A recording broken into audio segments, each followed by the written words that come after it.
नमस्कार बठिंडा, मैं हूँ आपकी अपनी प्रियंका और आप सुन रहे हैं दिल दी डायरी।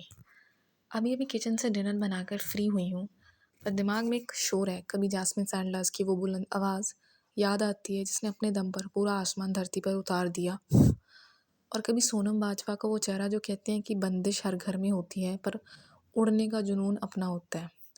हम अक्सर खुद को आईने में देखकर कहते हैं काश मेरी हाइट थोड़ी और होती, काश मेरी बॉडी ऐसी होती तो शायद मैं भी चमकती। पर दोस्तों, सितारे सिर्फ आसमान में नहीं चमकते, सितारे हमारे हौसलों में चमकते हैं। मुझे याद है वो 10th क्लास का वो दिन जब मेरे मामू ने कहा था बेटा इसे छूना मत। मैंने उनकी बात को लाइटली लिया। 5 साल बाद जब देखती हूँ तो वही लोग आसमान छू रहे हैं, दिल रोने लगता है। ऐसा लगता है जैसे कोई मैथ्स का मुश्किल सवाल हो मेरे सामने मौत बनकर खड़ा है। राधे राधे, स्वामी हरे कृष्णा, जय माता दी, राम राम। कभी कभी ये फ़ोन, ये पॉडकास्ट और ये तन्हाई ही हमारा पूरा जहान बन जाती है। आज डिनर बनाते हुए दिमाग में एक अजीब सा मंजर चल रहा था।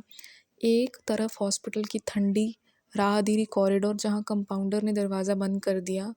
वो कह रहे थे नानी मम्मा सो रहे हैं, पर हमें पता था कि वो नींद कितनी गहरी थी।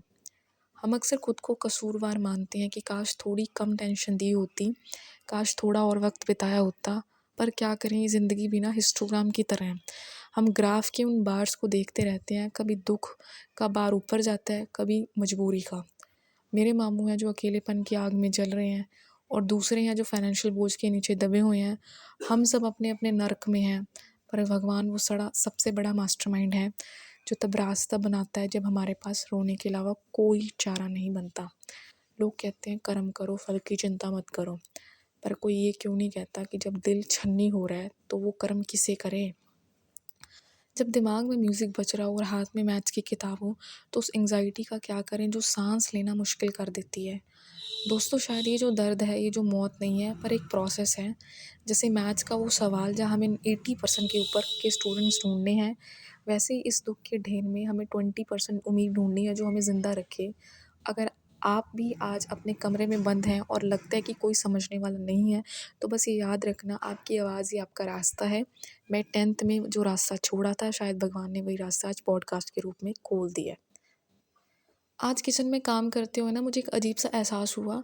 हम सब कहते हैं कि हमें कंट्रोल चाहिए अपनी ज़िंदगी पर, अपने हालात पर। क्या कभी किसी ने संगीत को बंदिश में देखा है? क्या कभी डांस को किसी ने जंजीरों में बांधा है? नहीं।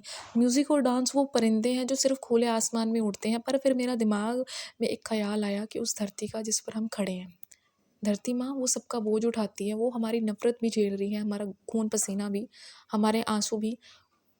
उसे सबके बारे में सोचना पड़ता है। वो किसी की एक की नहीं होती, वो सबकी होती है। आज मेरा दिल बिल्कुल वैसा ही महसूस कर रहा है जैसे मैं इस घर की धरती बन गई हूँ। मामू का रोना, घर की फाइनेंशियल मजबूरियाँ, वो हॉस्पिटल की दीवारों का सन्नाटा, ये सब मेरे ऊपर से गुजर रहे हैं। मैं सब सह रही हूँ, पर मेरे अंदर एक संगीत है जो बाहर निकलना चाहता है। हम एक ऐसी कश्मकश में हैं जहाँ हमें धरती बनकर सबका ख्याल भी रखना है, पर संगीत बनकर आज़ाद भी होना है। पर दोस्तों, याद रखना, धरती है जो बीज को पनाह देती है ताकि एक दिन वो पेड़ बनकर आसमान को छू सके। अगर आज आपका दिल भारी है, अगर आपको भी लग रहा है आपका कर्म आपको दबा रहा है, तो बस एक बार आंखें बंद करके म्यूज़िक को सुनो, आपके अंदर बज रहा है, क्योंकि धरती के अंदर भी एक वाइब्रेशन होती है, वही उसका संगीत है। Thank you for listening.